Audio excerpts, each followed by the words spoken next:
Alright folks, me and Max Munchkin back with another video. Today's topic is Druid spells. Continuing from the last video, we talked about, I talked about Druid as a class, as a whole, and its subclasses called circles. In this video, we are going to talk specifically about Druid's spells and my opinions and my recommendations, my subjective opinions and recommendations on them. Before I continue talking about this, I just want to quickly point out that if you can hear some kind of background noise or like a hissing sound, it's been something that I've been battling now for like 5 to 10 minutes. I don't know the cause, but either my microphone got busted since the last time I used it, which was like a couple of days ago, or there's something in the room which gives off some kind of background noise which I can't detect with my own ears. But when I do record, when I did some test recordings, I could definitely hear the background noise. I just don't know what it is. So I will do some post-production on the sound, but since I'm not very knowledgeable about sounds and anything, it might actually not turn out that well, if as well as I want it to be, as it might be a bit less clear and understandable. So apologies up front for that, and yeah, with that said, let's continue. Again, patron shoutouts. My Patreon patrons are a steadily growing list of people. To my surprise, every couple of days I get at least one more Patreon patron. And yeah, the list is actually quite sizable. There's like 10 people here who deserve a shout out. So Cory Clausen, Jakmlk, Adar Millz, Suburban Hell, Shea Deskin, Matthew Ewing, Blaze Ridge, Gregory Twarz or Twarz, Frank Fan, and Kevin Kurten. Thanks to all of you for your support, for your belief in the channel, and for your money. After all, however little or much it is to you to give $10 or more, this actually means a lot, because I kind of think about this channel now as my primary side project, and if you guys continue pledging as often and as much as you have been so far, this actually might turn into a really awesome project, like a main project for me. So yeah, this actually means a lot, and it might turn my hobby into a, well, legitimate way of making a living, and that's thanks to you guys. Like, I wouldn't be anywhere without your support, either financial or just watching my videos and subscribing, liking, commenting, and so on. So yeah, without going too much more into all of that, let's get back to the meat of the video. Today's topic: Druid spells. So first and foremost, obviously, cantrips.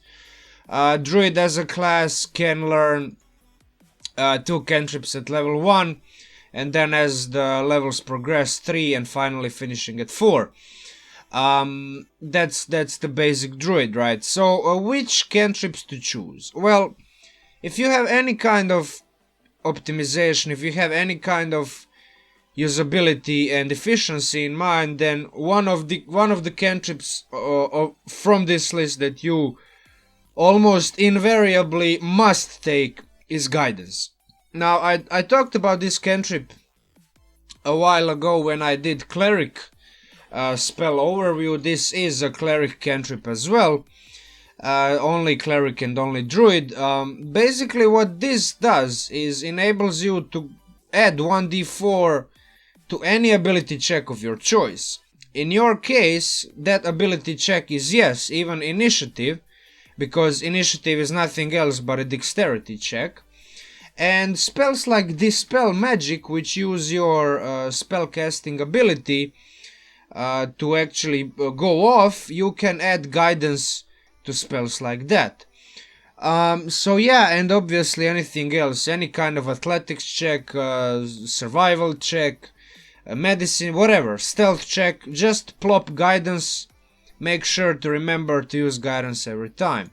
Now, other cantrip that I would pretty much suggest to most druids, if not all druids, is Shillelagh.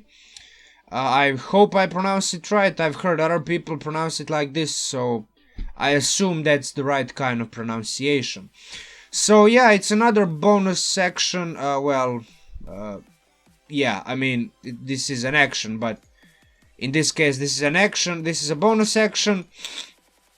In that way, it is a transmutation cantrip. What it does is, instead of using a strength ability for your weapon attack rolls, you can use your wisdom ability, and the weapon becomes a magical weapon. This is infinitely, well, not infinitely, this is like a very, very useful, even on low levels, and especially later on when you start encountering monsters who have resistances to non-magical weapon attacks.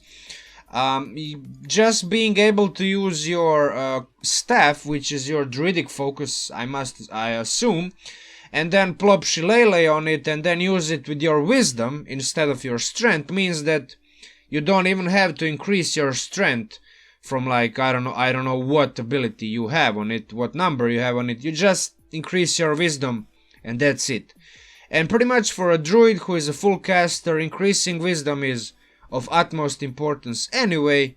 So yeah, in that regard, this cantrip is very, very useful. And the third cantrip I would consider almost a must take in many cases, if not all cases, is Thorn Whip. With Thorn Whip you make a melee spell attack, so with this you use your wisdom right off the bat. On a creature in range, there's quite a bit of range on it, decent range. Some piercing damage, and you can pull it up 10 feet closer to you. So yeah, you deal some damage and pull some kind of chess moves with a cantrip. So some kind of control effect already with like a level 1 druid is possible with this cantrip. And for that regard, I would definitely consider taking it. Other cantrips to consider, definitely either Mold Earth, Shape Water, or Control Flames.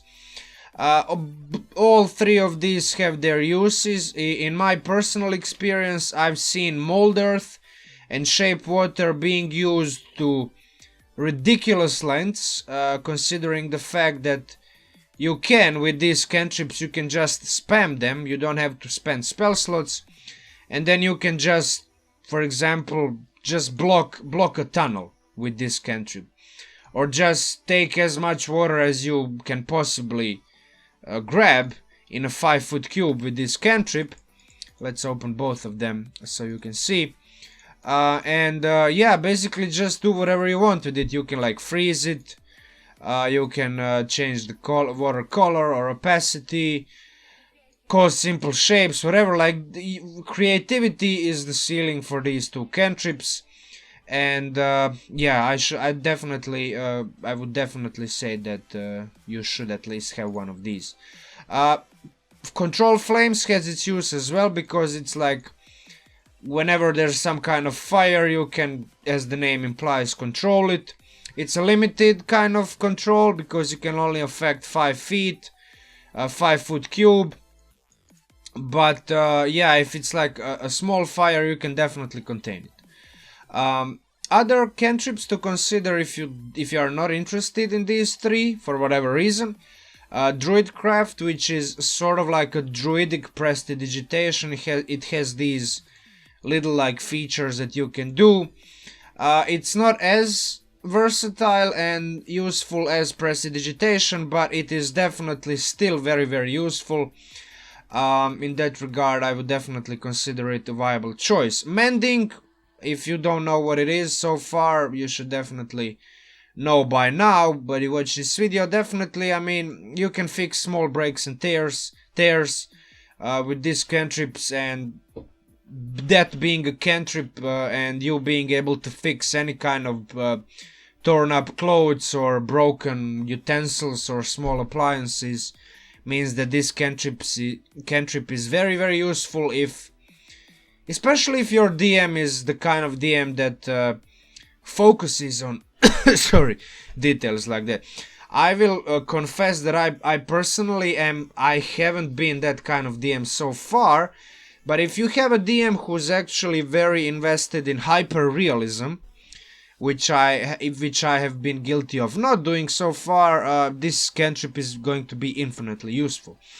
When you consider that, for example, with this cantrip, it can even go as far as fixing your mundane weapons, or I don't know, fixing some kind of a tear or a broken chain link in your armor. Yeah, this cantrip can be very, very useful. Depending on how far the DM again is going to let you use it, and what kinds of situations are going to even be there for that cantrip to be used. Primal Savagery and the Produce Flame, these ones are like kind of situational, but Primal Savagery, for example, if you get completely stripped down, if you have nothing on you, you're just you with like a couple of ragged cloths on you, no weapons, nothing. This is very useful in that case, because you can make melee spell attacks. Still, you have Thorn Whip, for example, but if you just want to deal damage without as much damage as possible, and that being acid damage, so not as resisted type of damage as any kind of physical or other types, yeah, this cantrip is very useful. And finally, Produce Flame. In direct comparison between Magic Stone and Produce Flame, you could say that Magic Stone, being able to add your spellcasting ability modifier, therefore on average dealing more damage, is better. And while I would agree on that regard, and it having a bit more rage, I think Produce Flame has a little bit of that extra utility, especially in a party who doesn't have any cleric or other spellcaster with light cantrip. You have to remember that this is a team game, and a lot of your spell choices are directly going to affect the usefulness and power of your other party members. So Produce Flame in that regard has that use of like a lesser type of light cantrip, for example, because it does provide a bit of lighting, and still does a fair amount of fire damage. And with that regard, I would even say that this is a little bit better overall choice compared to just Magic Stone, which is strictly a combat cantrip. So that's about it for cantrips, in my opinion. There's a bunch of other cantrips here. I'm not gonna go over all of them because this video is going to take too long in that case. But yeah, this is what I would think. These are like the short list of cantrips that I would personally consider if I was to make a new Druid character and play it in any given campaign. Moving on to the first level spells, again, too many spells to go over each and every one of them, but definitely, based on my experience, based on what I've seen at the tables, and based on my limited experience playing Druid so far, I would say Absorb Elements, Healing Word, and Fairy Fire are three spells that you should definitely consider having as a Druid at almost all times, especially on low levels. Absorb Elements is basically your defensive spell. Every time you take some of these types of damages, you can use your reaction to provide yourself with the resistance, basically taking only half damage. And in a lot of cases, effects that cause these types of damages involve some kind of saving throws. So if you succeed on a saving throw on that effect and already take half damage, with Absorb Elements you can basically half that half and take like quarter damage or even less, depending on the odd and even number calculations. So yeah, I mean, this is a very useful spell. I've used it once or twice, not with the Druid, but with I think it was Sorcerer. But yeah, in that regard, it's a very good spell. I think you should always have it prepared, because it's just that low-level kind of reaction, a knee-jerk reaction you can have when you get surprised with some type of fire trap, or I don't know, a dragon comes out plummeting from the sky, and engulfs you in its fire breath or whatever. So yeah, in that regard I would definitely consider this. Healing word. Now, many people would say that it's always like a question between cure wounds and healing word. When I started playing D&D, I thought just for the fact that this is a 1d8, and in healing word's case this is a 1d4, I thought cure wounds is definitely better because on average it provides 2 more healing. Well, after a while, like, I figured you can almost never out heal the damage you receive. Even if you're a life cleric, in a lot of situations, not all of them, but in a lot of situations you can definitely not out heal the damage that the monsters do to you. In that regard, like, having 2 more hit points worth of healing is almost irrelevant. But what is relevant in comparison between these 2 spells is that healing word has a range. So you can be 60 feet away from the teammate who dropped to 0 hit points and still heal that teammate up. With cure wounds you have to be physically close, you have to be able to touch the creature. And that is a major hindrance, a major, like, the healing word's range is a major selling point for this spell, and I would definitely say at this point in time, and with the perspective and experience that I have at this point, at this stage of my life and my D&D experience, I would say healing word is definitely better than cure wounds in a majority of situations. You are there not to out heal the damage, you are there to ensure your teammates do not die, and in that regard healing word is definitely better. Finally, fairy fire.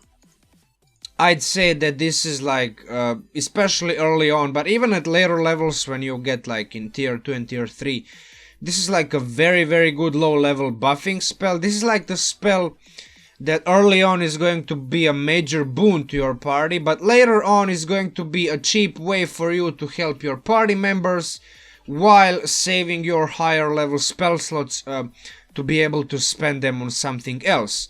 Now, this is a concentration spell, so it's going to take that valuable concentration slot, meaning that you won't be able to use any other spells. But if for whatever reason, if you're, for example, out of spell slots of higher level or whatever, fairy fire is very, very good. And let's be honest, like, most people never even reach double-digit levels.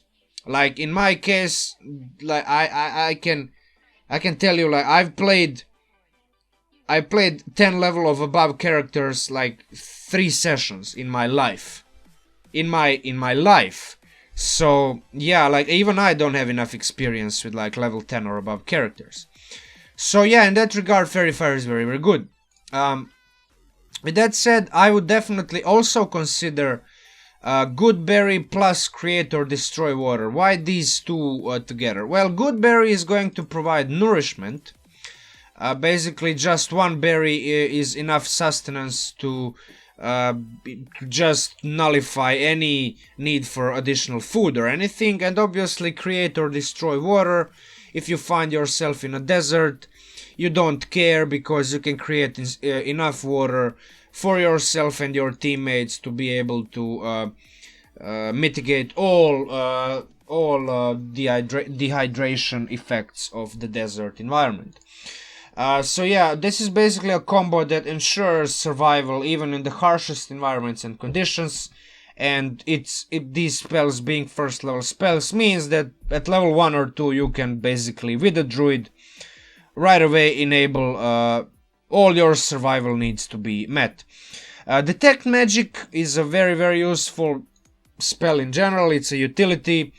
You want to be able to detect some kind of magic items or magical effects around yourself. This is going to enable you to at least get some kind of indirect information what's in your close proximity.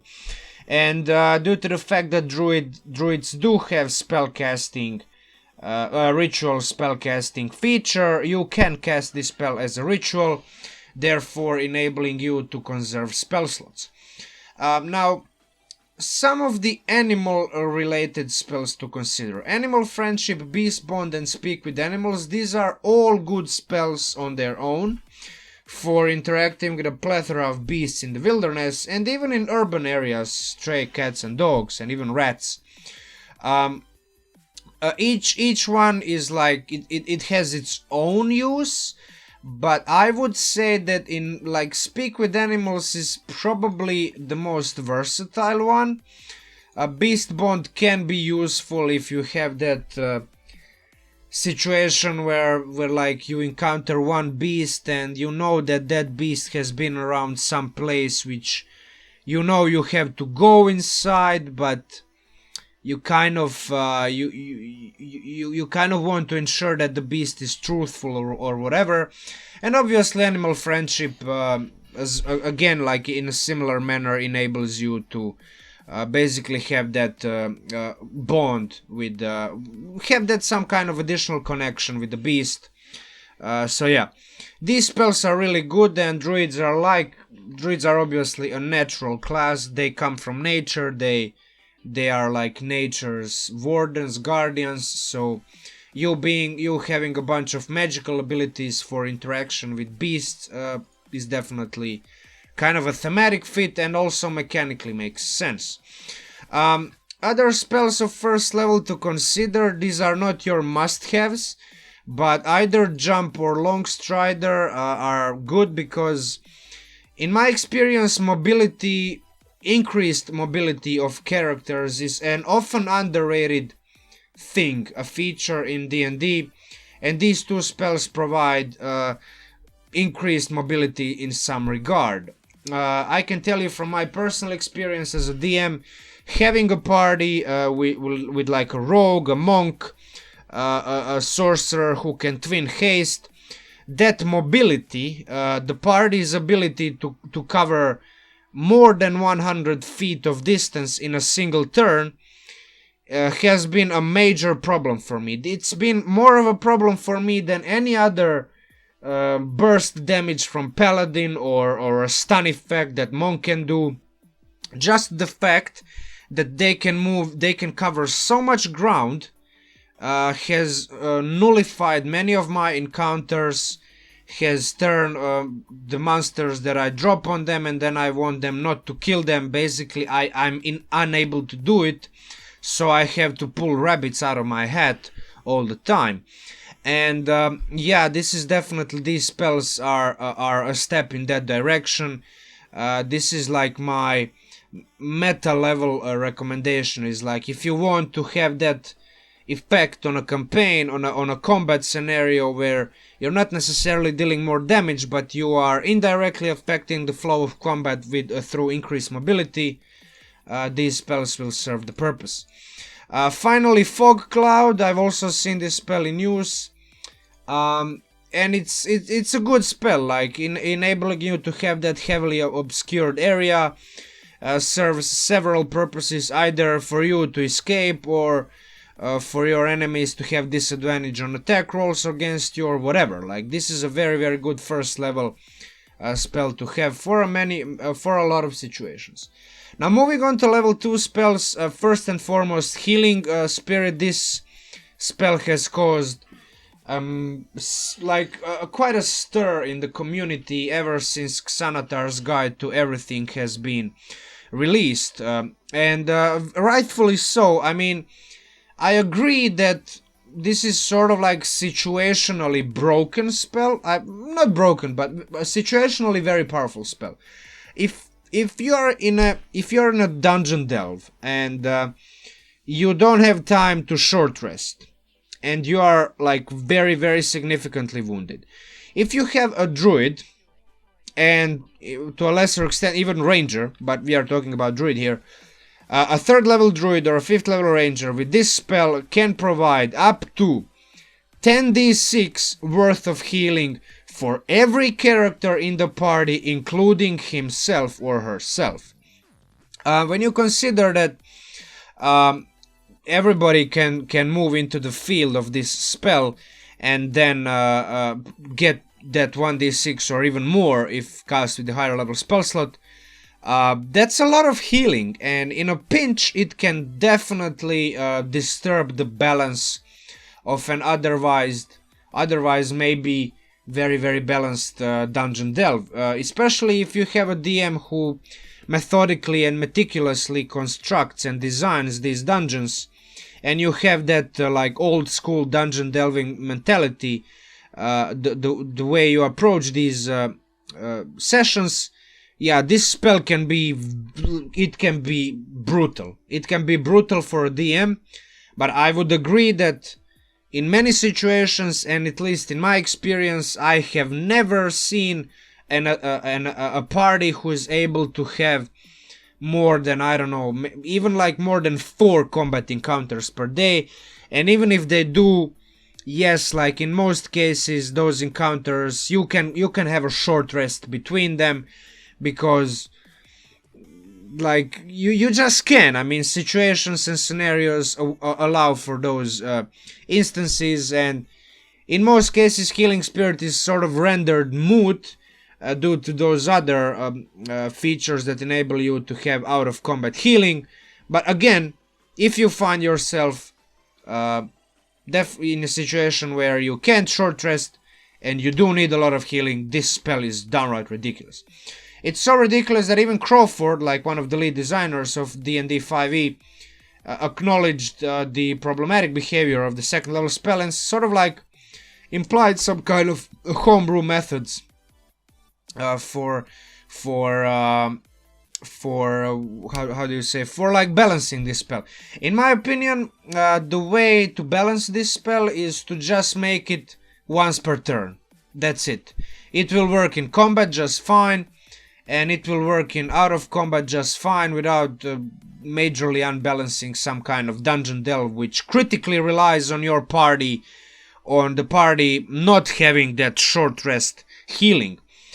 So yeah, this is like the way to do it. I think just making this spell a once per turn thing, I think fixes almost all the problems that this spell poses.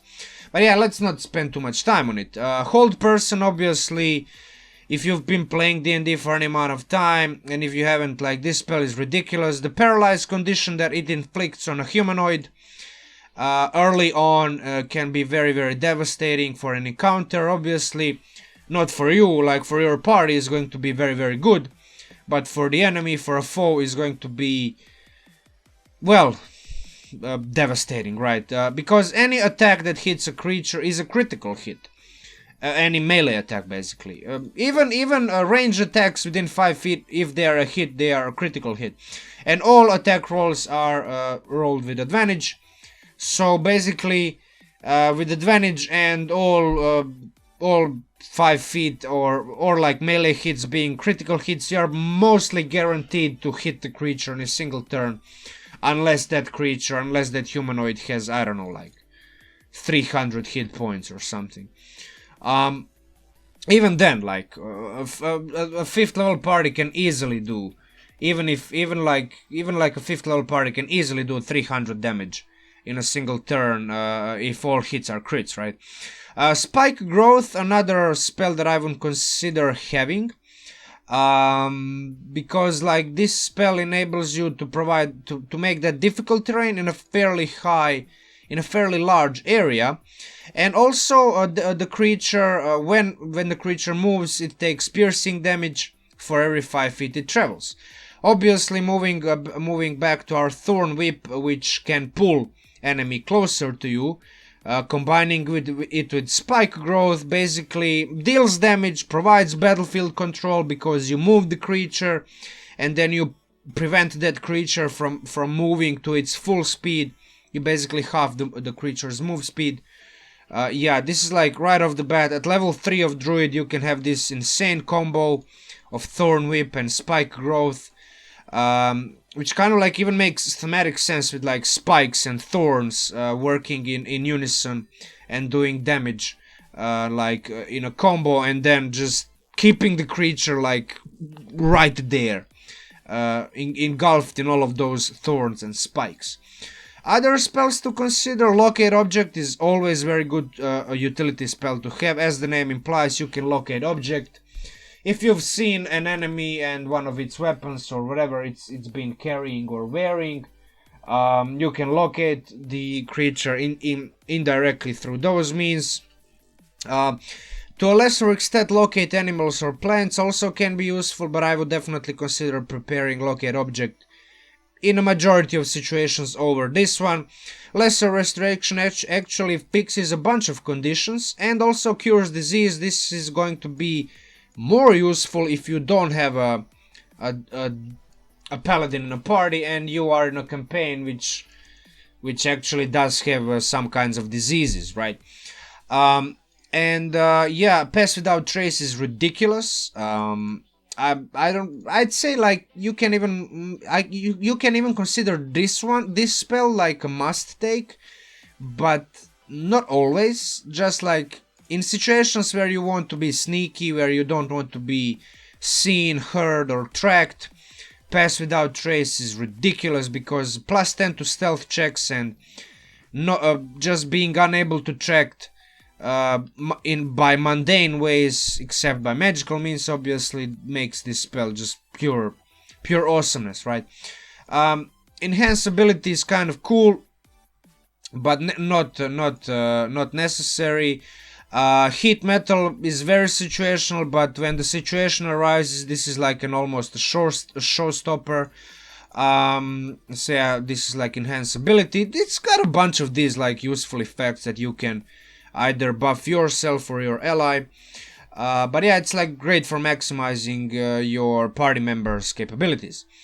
And finally, Skywrite. I've had well, like this is like a troll spell, but you can definitely, if you have a DM who's willing to play games with you, it's like a fun way to mess with your villain's mind or like a chapter boss or a mini boss's mind, because you can just post these messages on a sky and just like play pranks or whatever. But yeah, I mean, with a little bit of creativity, this spell can be very, very useful.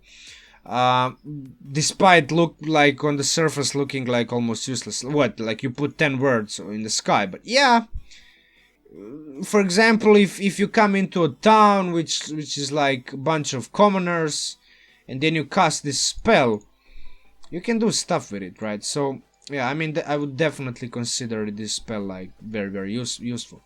And finally, we have another spell which I didn't put on this list, but where is it? I actually forgot the name. Jesus. Earthbind. Yeah, definitely. Earthbind is situational again, but a lot of times you will be fighting flying creatures, so definitely consider at least be aware that you have this spell on your list, and especially if you know that you are going to be fighting some kind of flying creatures at the beginning of the day, right after short rest, definitely prepare this spell. You're gonna be fight. Why can't I type right? Fighting flying creatures. Then okay, so level 3. Moving on to level 3, conjure animals. This is like your first summoning, major summoning ability, summoning spell. Druids are actually the best summoners because they have like an assortment of summoning spells, first of which one is a conjure animals. Let's close these other ones. Okay, so why did I close the beast?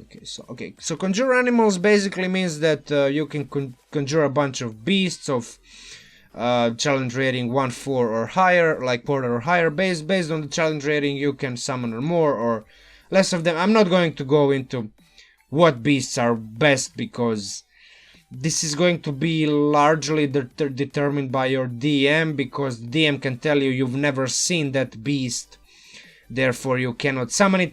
So in that regard, I would say that definitely talk to your DM similar to how you would talk to your DM with regards to what kinds of animals you can wild shape into. In a similar way, talk to your DM what kinds of beasts, or animals in this case, you can summon with this spell. this is definitely great for action economy, because just having 8, 4, or even just 2 more beasts on the battlefield, on your side of the battlefield, who like adding to your action economy, is going to be a great boon, like a great boost, a great buff to your party as a whole. Plant growth is additional like layer of combo on top of spike growth with thorn whip, because if you didn't know, like plant growth provides additional like super difficult terrain, because for every 4 feet of movement you can only move 1 feet. Like if you want to move 5 feet, you have to spend 20 feet of movement. And then on top of that, spike growth provides a difficult terrain, so that additionally halves the movement speed. So basically, for like, unless the creature has like 100 feet of movement, you can lock the creature in place with plant growth, which is not a concentration, with like combining plant growth, which is not a concentration, with spike growth, which is a concentration, locks the creature in spot, and then with thorn whip you just deal a crap ton of damage. So yeah, this is one of those like more known combos, but if you've not been aware so far, this is definitely the thing you can do with druids. And you can even do this against flying creatures. If you have Earthbind, just plop them down to the ground, do plant growth trick, and lock them in the spot, basically just rendering their flying superiority useless, and just enabling your own party to just hit them and murder them, right? So yeah, that's it. Dispel magic, definitely I'd say that any class that has access to dispel magic or counter spell should have at least one of those spells learned. And don't forget again to use that guidance cantrip before you attempt to stop the spell effects. Guidance again provides that D4, additional D4 to all ability checks, and dispel magic requires you to make a check using your spellcasting ability. Unless the spell is of lower level than the spell slot you are using for this spell. Now, that said, some other spells to consider. There's a bunch of them again, like all of these spells are good, but I would definitely consider Tidal Wave, just because for that additional damage, and it extinguishes fire in a large area, and just provides like the proning capability, and in that regard like a little bit of battlefield control. And another 2 spells to consider, either Wind Wall or Wall of Water. Both are kind of good in combat and out of combat. I would say that Wind is more geared towards utility, while Wall of Water is definitely a bit better for combat debuffing against ranged weapons. And yeah, like in a lot of situations you are going to be fighting against ranged weapons. Moving on to level 4, Conjure Woodland Beings. This is your I mean, you've probably seen so far, if you, even if you've been on YouTube just watching random D&D videos. I think Taking 20 has like a video specifically about this combo of Conjure Woodland Beings, summoning 8 pixies, and these 8 pixies having polymorph. Each one has polymorph, and yeah, I mean, if your party is of sufficient level, and for some reason you have 8 party members, you can make 8 T-Rexes or whatever. But yeah, I mean, most DMs would kind of veto this or say that pixies have never seen T-Rexes, or there's a myriad of ways to just render this combo impossible or hard to pull off. But the spell is still great, in line with Conjure Animals, just slightly better, because it enables you to where is it? Where's the spell? God damn it. Okay, there it is. Basically enabling you to have a phase of similar challenge ratings, but these phase compared to beasts, they are like of bit higher intelligence. a bit higher wisdom, and therefore able to make better choices on a battlefield. So yeah, in that regard, I would say that this is definitely the primary summoning spell that you will be using at level 7 or even above. Now, similar to Conjure Woodland Beings, you have a couple other spells, two spells. Giant Insect is definitely like following that line of thought of just buffing your party's action economy, your side against the DM's side, right? Having more actions, having more attacks, having more things to do while their turn comes. Similar to that regard, Giant Insect fits the same niche, so like a similar spell, and also Conjure Minor Elementals can be useful in that regard. It's like a similar spell as well, like you have these challenge rating, so like 1 of challenge rating 2, 2 of challenge rating 1, and so on and so forth. I'd say that these ones are like close to Woodland Beings. I'd still say Woodland Beings, also thematically and mechanically, probably the best spell for summoning as a 7th level druid or above, as a 4th level spell, right? Polymorph, even if the DM doesn't let you make 8 T-Rexes, you can definitely make at least 1 if you have an 8th level character or a challenge rating 8 ally with you. So yeah, it even can be used in an alternative manner to polymorph a tough minion or a monster into a harmless 1 hit point critter, and then you capture that critter, and then you basically just render the tough encounter into just a walk in a park. Locate creature, similar to locate object, you can detect the presence of a specific creature within 1000 feet. If you want to preserve if you want to prepare other 2nd level spells and still have some kind of locating capability, you can kind of mix and match these 2 spells interchangeably.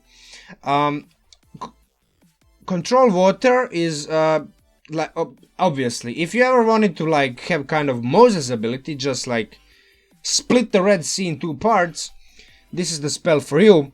It also like has a bunch of very useful abilities other than that, right? So you can cause like whirlpools, redirect the flow, part water as a Moses, right? And flood, like you can cause floods, capsizing boats and whatnot, right? So yeah, there's that. I'd say Guardian of Nature as well, very good spell.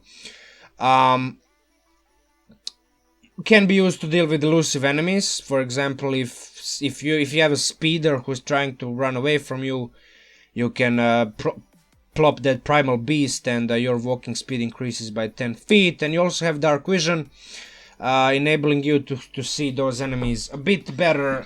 Like those enemies, you have like a bit better chance of spotting them who are trying to hide. And grade 3, if the enemy is like close to you, you can basically put the difficult terrain, making their movement speed less useful, right? Finally, Elemental Bane, one of the spells that doesn't see a lot of use, but is very useful, because if you choose one creature you can see and 1 damage type, that creature makes the con save. If it fails the first time on a turn, when the creature takes damage of that type, it takes an extra damage, a little bit of extra damage, and also loses resistance. This is like the major selling point.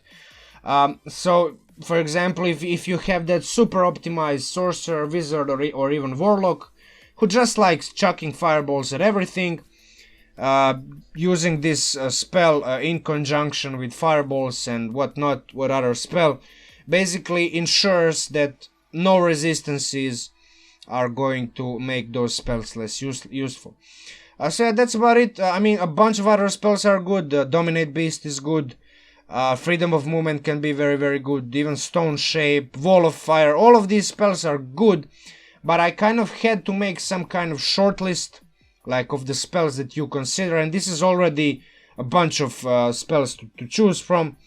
So yeah, I mean, I had to cut some stuff out, but I would say Dominate Beast is like almost good enough to be changed for some of these other spells, like maybe even like better, whatever, like so it's subjective. Level 5 and above awaken, we have a awaken. Basically, if you haven't noticed so far, there's a whole bunch of T-Rexing here, and that's like a pattern with druids. Whenever you pick druid, you kind of go, especially when you go higher levels, you kind of you're thinking, how many T-Rexes can I make on a battlefield? Well, with polymorph you can definitely make one, but with awaken you can definitely have another one. Now these spells that enable you to have like a powerful ally for like 30 days, they definitely cost.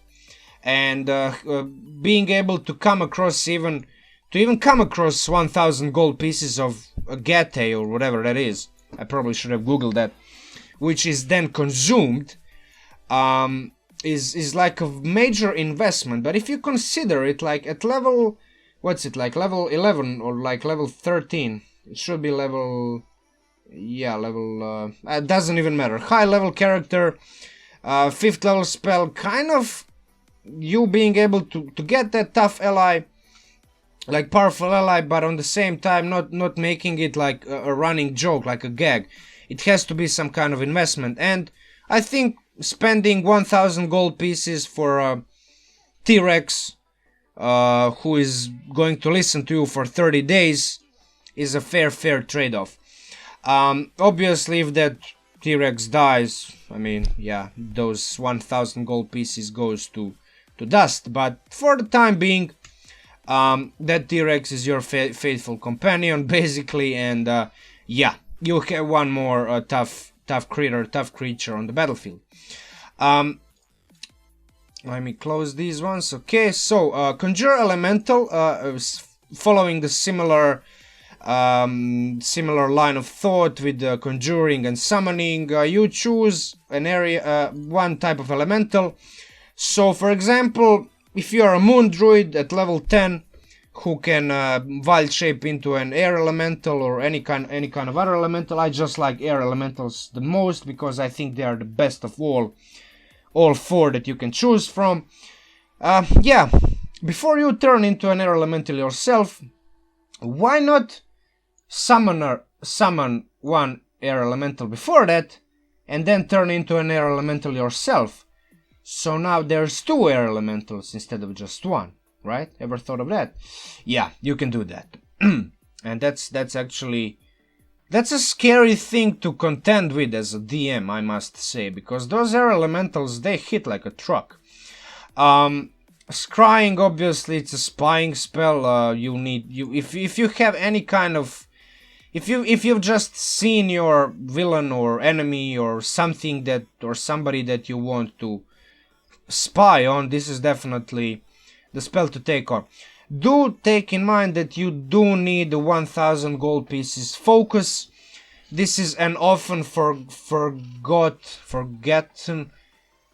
English is very bad at the moment, thing, because even though it doesn't consume the material component, you still need to obtain it. You still need to have to own a 1000 gold pieces focus, and yeah, I mean, the DM might actually make it very hard for you to obtain it, and with that regard, yeah, if you do have it, this is a very powerful spell, and as a DM has every right to make it tough for you to even get your hands on this, even if you have gold, right?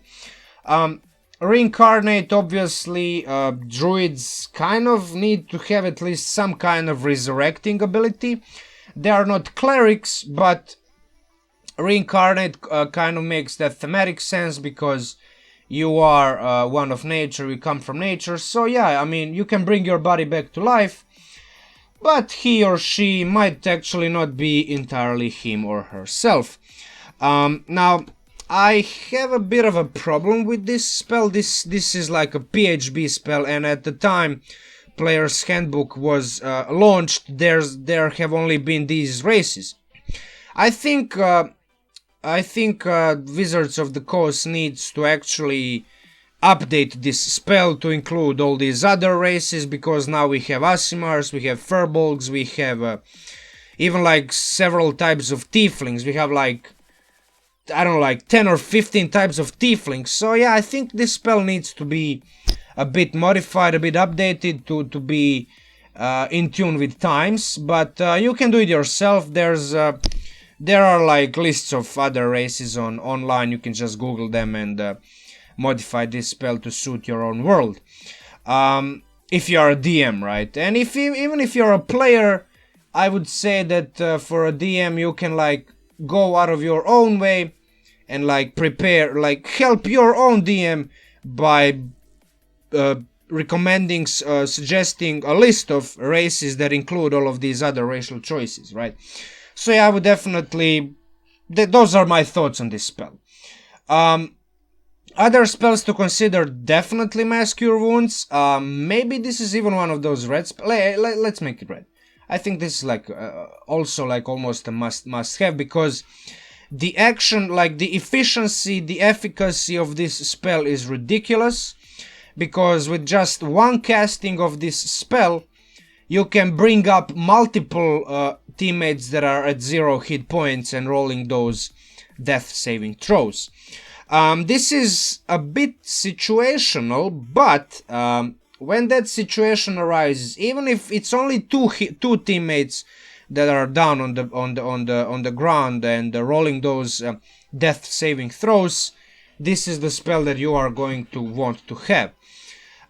Greater Restoration is basically if you have that Munchkin Coffee Lock, or just a Berserker Barbarian who finally wants to have that bonus action attack every round, use that Frenzy ability. This is the spell that's actually going to facilitate those things, and also being able to end one just like curse of like cursed item, or ending the effect that reduces hit point maximum. All of this stuff can be very, very useful. Other spells to consider on this short list, like there's a bunch of spells that are really good, but I'd say Commune with Nature is a very, very good divination spell, because even if you get lost and you've never been in this part of the world or the continent or even other plane, you can figure out what's in your fairly large radius around you. And yeah, I mean, in some cases you can even know more information than the inhabitants of the area, like the beasts and the plants. So yeah, I would definitely say that. Gias, Geas, I don't know how this spell is pronounced. This is one of those spells that basically binds the creatures. You force the creatures to do your bidding. And especially if you have no bard, no problem. This is like another way to make creatures do your bidding, as I already told you. Planar Binding, this is like another way to force creatures to do your bidding. In this case, you can even force demons, celestials, elementals. You can just force a bunch of creatures, all types, to do your bidding, right? Tree Stride, a very, very good 5th level spell. Basically, if you have this prepared, you're almost guaranteed that nothing can escape you in the woods. Now this is a situational, therefore not a must-have spell, definitely not even underlined or red type of spell. But this is a spell to consider if you are ever going into a chase. Like if you know that you are up against some creatures who are inevitably going to try to run away from you, prepare Tree Stride if you are sure the chase is going to happen in the woods, in the forest. Moving on to level 6 spells, we have Conjure Fey. Yeah, I mean, now on top of being able to control demons and T-Rexes and elementals and Fays and celestials, yeah, now you can control a very powerful Fey creature. Basically, your Anis Hag, which is like a challenge rating 6, perfectly legal for this spell because challenge rating 6 or lower. you can just summon it, and it has to listen to you as long as it doesn't violate its alignment. You are not going to make this hag, I don't know, like what you cannot do. I don't even know, like, the hag just has to listen to you. It's an evil creature, but as long as you tell that hag to kill something, yeah, this thing is very, very scary. Just look at this, its actions. It's got like multi-attack, and all of its attacks like deal 15 damage on average, and with like 3 attacks, like 45 damage on average, plus 8 to hit. This is a very scary creature. So yeah, you can do that. Okay, yeah, we have transport via plants. This is basically your natural way of teleport, right? Just teleport. Doesn't matter, right? Other spells to consider: heal. One creature regains 70 hit points and becomes kind of like healthy again, and you can also remove the limited number of conditions. Yeah, this is like a very, very good spell, and it being an actional is kind of not that good. You have to spend your action, but the sheer amount of hit points that you can heal is a perfectly reasonable. It's a perfect reason to have this spell prepared. Hero's Feast. Now this is a very, very interesting spell. At level that you get 6 level spells, you kind of, well, this depends on a campaign and depends on the situation that you are in, but you should kind of know what you are going to do, right? You will at some point know that you are going to move against a boss or a very, very powerful monster, and in that regard, even though this spell costs a lot, like being able to buff up to 12 creatures, and them being cured all diseases and poisons, immune to poison, and being frightened, making wisdom saving throws, which are a fairly prevalent type of saving throw in 5th edition Dungeons and Dragons. Its hit point maximum is increased by 2d10, and these benefits last for 24 hours, and on top of all of this, this is not a concentration spell. So that means that on the day that you know that you are going to be moving against that demon lord, against that devil, against that storm king or whatever, like some kind of creature that you know is going to be a tough fight, this is the spell to prepare at the beginning of the day, and then buff all of your allies, all of your party members, and if you have some of NPC allies, just give them this. And yeah, this is a very, very interesting spell. I kind of want to cast this spell because, like, you can roleplay this spell a lot, like, and yeah, you can like make a feast, like make a party, just drop down, drop hard, drop the base, right? And yeah, that's about it. Druid Grow, last of the spells that I would consider. It's like, it's almost a fairly it's not almost, it's a fairly versatile spell. Every time you go take a nap, take a short rest, or not short rest, like a long rest, casting this spell is a very, very powerful way to ensure some kind of increased defensibility of your location where you are taking a long rest, right? Because all of these effects, if you want to end one of these, you have to cast Dispel Magic separately. So, and these effects are fairly good as a protection mechanism. So yeah, I mean, definitely consider those. Now there's these investiture type of spells. If you are a moon druid, I would consider preparing one of these just for that doubling down on the elemental form, because if you're a fire elemental, if you can kind of take this, the flame. If you go the water elemental, you can take ice. If you take stone, and also investiture of ice is going to definitely help you as a water elemental, because it's going to make you immune to cold damage, and water elementals are kind of, they are a bit more vulnerable against cold damage. So yeah, these spells are fairly good if you're a moon druid, and then if you go into that elemental form, you can kind of combine these with your elemental form to have that extra layer of toughness, and just like a pure force to be reckoned with on a battlefield.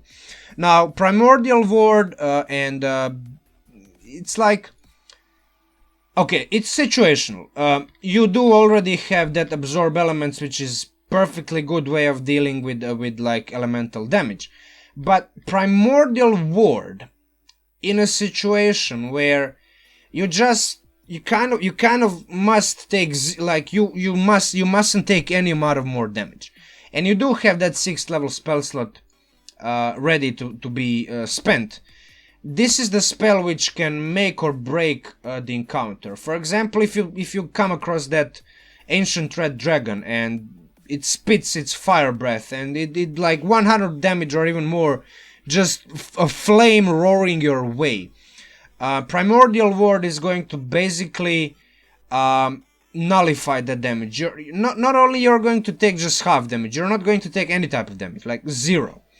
So yeah, even though it's situational, these types of damages come fairly often, and at level that you get this spell, you're like almost guaranteed to come up against some type of creature that deals a crap ton of this, like some kind of these types of damages. And yeah, Primordial Ward definitely is going to be a game changer for you in that scenario. Now, level 7 spells, Reverse Gravity. I'm sure some of you even know this spell, have even used it. I've sort of used it because I recently DM'd a session which had like a 14th level NPC, like a druid that I created, a 14th level shepherd druid, and I basically had this spell prepared. I had this like while players were fighting some what's it called, like trolls and whatever, the druid was out there killing ogres and stuff with and just using all of these high level spells. Reverse Gravity is definitely like a LOL's material, and also very useful, definitely fun spell to cast, and yeah, a lot of area, very high cylinder, and definitely can cause a bunch of creatures in an area that they're kind of they're like hostile towards you. You just temporarily remove them from the battlefield. Very good control spell. For a 7th level spell, definitely should be. Regenerate. Now, dismemberment and dying while being ripped into pieces is not something that comes up very often in D&D 5e, but if you have that particularly bloodthirsty and murderous DM who likes to not only kill your characters, but like put them in like definitely use dismemberment techniques and whatever, just like shred them like into pieces. This is the spell is going to enable you to glue your teammates' body parts back into a singular unit, right? And yeah, definitely is going to help do that. Now, Mirage Arcane is a very powerful 7th level illusion with a huge like area of effect, very long duration, and unfortunately illusion spells as a whole depend a lot, like depend overwhelmingly on your DM's ability to deal with them, because not only do you have to be creative on your end, you have to have a DM who is going to accommodate your creativity by enabling you to cause some kinds of results in his world and in his situations and scenarios and settings, where your illusion magic is actually going to be useful in regards other than just temporarily fooling creatures into believing something or somebody is there while actually there's nothing there. I can tell you like a couple of situations, but I'm not going to like spend a lot of time on it, where like high level illusion magics basically turned encounters which we would definitely die in as a party into encounters that basically we all survived just due to that one high level magic like illusion spell. This is due to your DM. The DM has to be able to interpret these spells correctly, and also acknowledge that these spells are high level. They cause all of these like sensory illusions, not only visual, but like auditory and even olfactory, as it says in here. So yeah, I mean, if the DM is not willing to acknowledge that these spells work in those indirect manners and accommodate your creativity, this spell is going to be useless to you. But if you have a DM who definitely does want to accommodate these illusion spells, Mirage Arcane is going to be probably the most powerful spell in your arsenal, depending on how creative and out-of-the-box thinker you are. Plane Shift is, I mean, at the point where you've been through material plane and it's like same old, just like fighting a bunch of giants and beasts and monstrosities, you want to visit like strange places. You want to go into that abyss and see how it is with like hordes of like infinite hordes of demons. Plane Shift is going to accommodate that, definitely. Now be careful what you wish for, be careful where you go, because if you end up somewhere where you cannot deal with the dangers, this spell is going to be your undoing. And rest assured that if your DM is at least half prepared for your plane shifting wishes and desires, yeah, you can get into a lot of trouble by using this spell. So use with caution, right? Use at your own, how is it called? Like, use at your own discretion, right? Yeah, there it is. Now, 8th level spells, I definitely say Feeble Mind trumps everything else on this list, because it is a high investment spell. Yeah, but if the creature fails the saving throw for 30 days, I mean, I mean, after 30 days it can repeat the saving throw, but for 30 days the creature is basically under your control. And if you target some kind of very, very important like creature that has major plot ramifications, this can cause a cascade reaction in your favor if the creature fails a saving throw, depending on what type of creature that you cast Feeble Mind on. For example, if you cast Feeble Mind on a Tyrant King, and then you put that king into your control, basically under your control, yeah, I mean, the sky is the limit with this spell.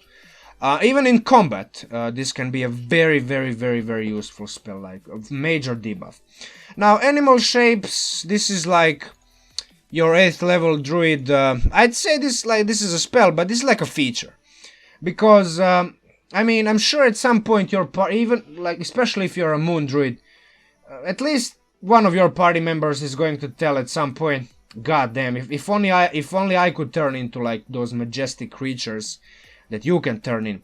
Well, if you get like at 15th level of your druid, you can make that party member into whatever that party members want to become, right? In some kind of beast of challenge rating of 4 or lower.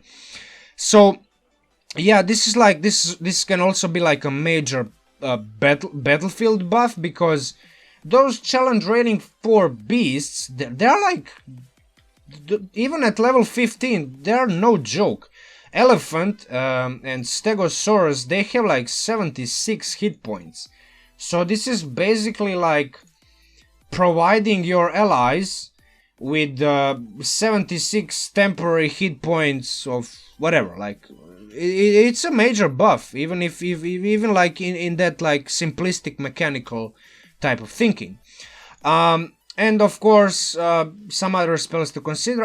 Antipathy and Sympathy is kind of interesting, although situational. It doesn't have component costs. It requires no concentration. The duration is 10 days. it can effectively remove a tough minion from the battlefield, basically permanently. It's kind of situational again, but when it goes off, similar to Feeble Mind, but to a lesser extent, can be a major benefit to your party. Finally, Tsunami, make waves. That's what this spell does. Cue the music.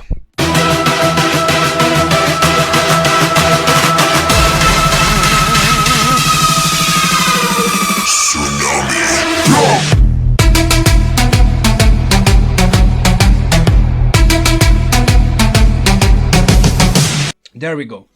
So, level 9, shape change. This is, even if you are not a moon druid, when you get to level 17, you kind of don't care, because you can turn into a adult red dragon, right?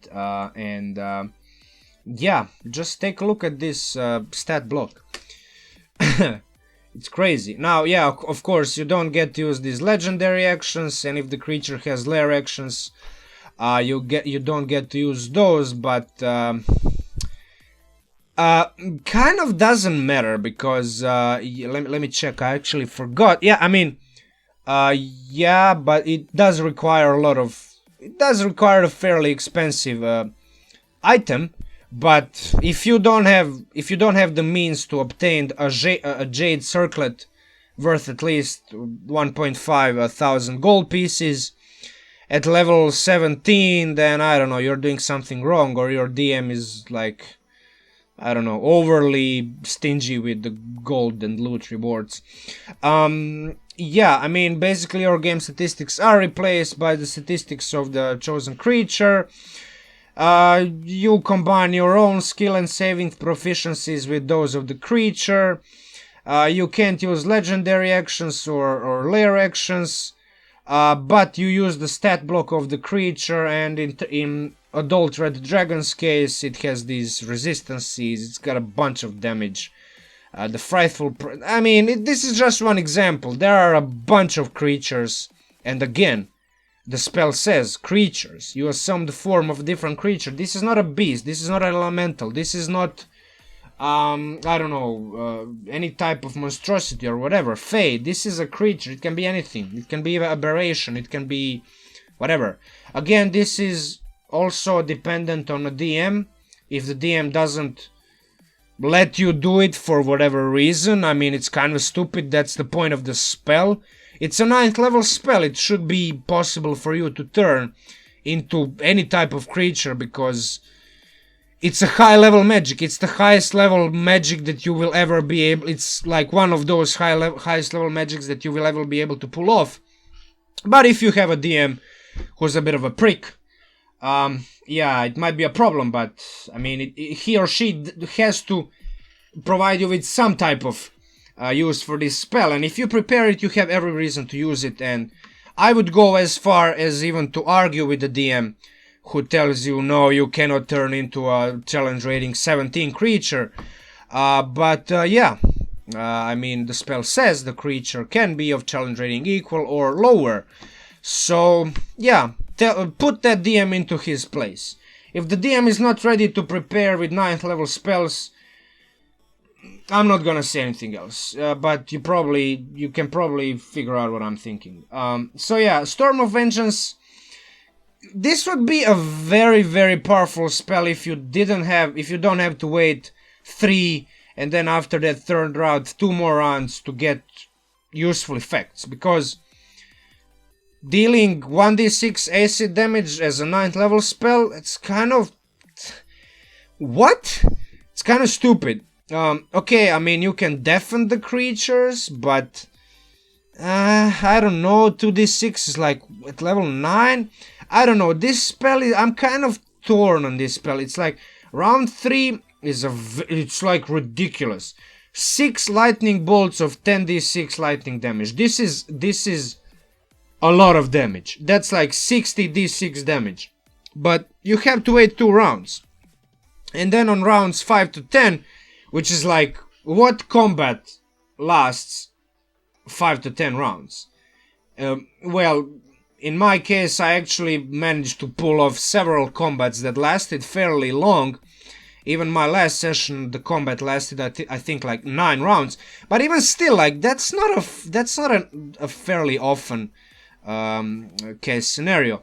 Granted, if you are fighting like epic and legendary types of creatures in their lairs and environments that they can have advantage over you, I'd say that, yeah, okay, probably this spell is going to see some kind of use and some kind of benefit.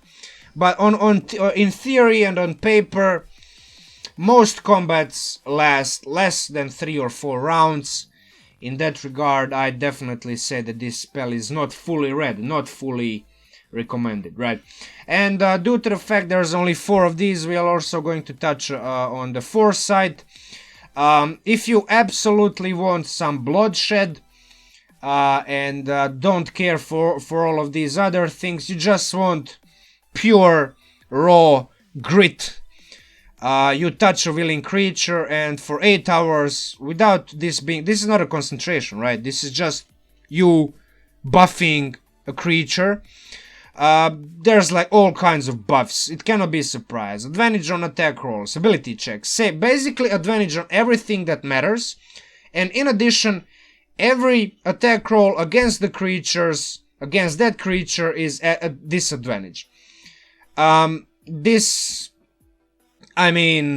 is yeah, this is a very, very powerful spell, but I'd say, like, considering the fact that there's these other spells, I'd probably say that this is the least useful one. Maybe you could say that this is more useful, at least more stable, more guaranteed to provide some kind of benefit compared to Storm of Vengeance, but it definitely doesn't have that oh shit potential of these other spells, right?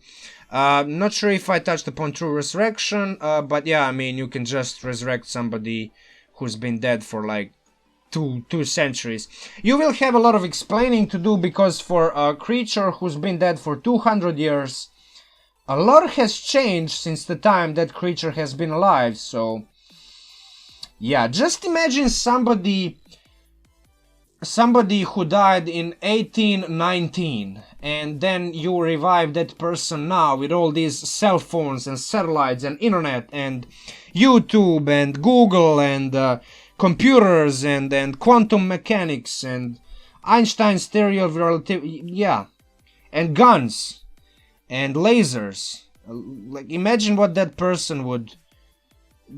God damn, that would have to be a lot of explaining to do, especially if you consider that that person speaks, like, okay, even if the person speaks your language, it probably has like a different dialect. It's like the language changed. Okay, you get the point. It's going to be fun. All right, with that said, I'm done with this video. Keeping the fashion of my channel, it's again a video over an hour length, a bit less than 1.5 hours, but I think I fulfilled my duty as a channel who does these ridiculously long videos. And yeah, with that said, I'm just going to quickly plug my Patreon page. If you've been watching so far and you kind of want this file for your own use, you want to download it, and you want all of my other build files that I use in my other videos, all of those PDFs and Word files, you can go over to my Patreon page, pledge $10 or even more if you want to have a private consultation session with me. You will get access to those files basically as soon as I wake up or get to the computer.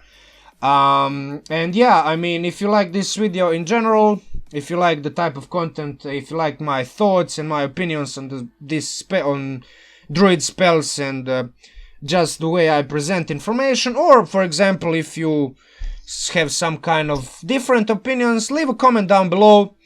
Like, share, comment, subscribe, hit the bell button to get notified when I upload future videos. And yeah, with that said, Min Max Munchkin out, and talk to you soon.